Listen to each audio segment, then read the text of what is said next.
while I was in the middle of doing that video, because here is the affidavit, which you can get from Finding K-Factor, affidavit of William E. Binney in opposition to defendant's renewed motion to dismiss second amended complaint, section 42, the NSA treasure map.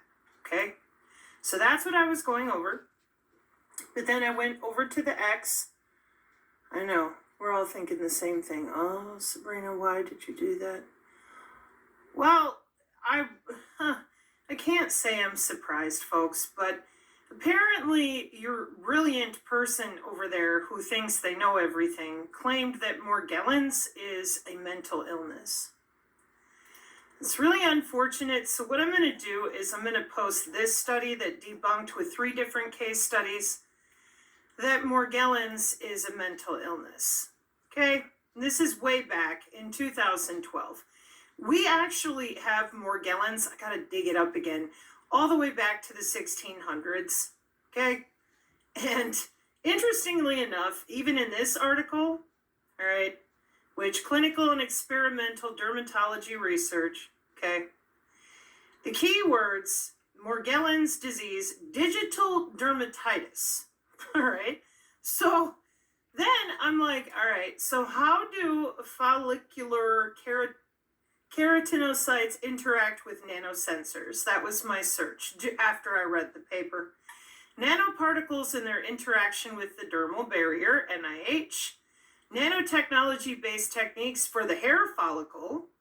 Cellular response of keratinocytes to the entry, because the skin is a barrier until it starts magnetizing from the inside out, or optogenetics, and there's blue light involved with all this, of course there is, and the interaction of dermatologically relevant nanoparticles, Science Direct 2014, aggregates retained in the hair follicle are protected from regular shedding and are prone to intense interactions with that hair follicle epithelium. Welcome back to the biofield, your interstitium, molecular communication, which has many vectors, including electrochemical. However, nanotechnology's frontier with combating infectious stuff about the biosensors, methodologies to evaluate the hair follicle targeted drug, what? MDPI 2023, the nano formulation can still present compositions in its development, have surface loads that interfere with the interaction with hair follicles, and on it goes. So then we have your thermal responsive type of nanoparticles for hair follicle regrowth. So different types of systems for, legitimate things like growing your hair back that people are using with tissue scaffolding. So I'm like, okay, what are your keratinocytes? Epithelial cells that make up the majority of the epidermis. Well, that's going to be all over the place in the way these sensor systems are communicating. And sure enough, that's why it turns up in tons and tons and tons of nanosensors. Immune function, and the immune system is 80% of that anatomy that people don't like talking about. Wow, I'm so surprised. Characterization and evolution of dermal filaments from patients with Morgellons. Okay, again with the digital dermatitis, because the nanowire is using the hair follicles in like everything that it does. Did we already forget? When we go to our electroquasi-static covert body area network from Purdue University. No, I am not kidding. I have tried to get you people to talk about the fact that in the W-band, your skin is the physical layer. It's right there.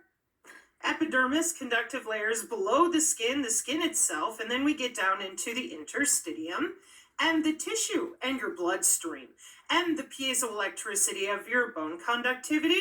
We have the different sensors that are made out of only your DNA or your tissue. We have the intra-body area networks, which are on the inside of you only. And we're not allowed to talk about a bit of it. It uses the skin with optogenetics, with the smart dust, with pressure, with the ultrasound. Then you'll yell, that's impossible. Do you have a Fitbit? Do you know how your Fitbit works with intra-body communication? Probably not. There it is.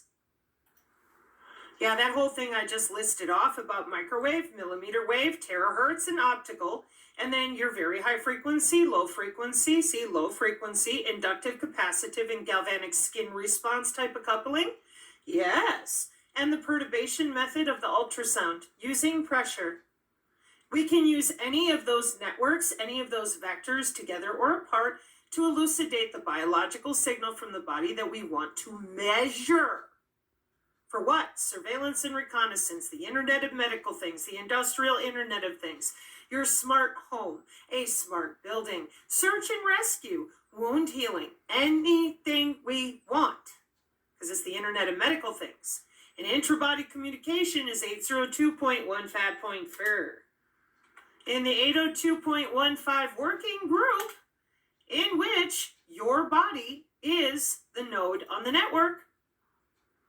Okay? Okay? So what ends up happening every single time that we talk about this, you're going to end up back at the beginning with your skin being the physical layer. And how do they get into your skin? Well, check it out. You got your Bluetooth, you've got your millimeter wave, you have specialized MAC IDs, and then all the different ways that I just showed you here in your inter-body communications. One more time. This is the back end of the Internet of Medical Things, whether or not you have a pacemaker or an insulin pump, or you're using your LifeWave patches or any of the terahertz wands, it's all going to be monitored by ICT, which is information and communication technology. It's a Fitbit, it's a wearable, it's being monitored. And the way that the doctors use their different pacemakers and insulin pumps, that would be eHealth and mHealth. That is monitored for a long time in order to ensure that your body doesn't get electrocuted, Dick Cheney's pacemaker, etc. So, Morgellons, you mean digital dermatitis? But why? Did you tell him that their skin is the physical layer of computer networking through the body? No, we did. Put this on your shoulder for 15 minutes.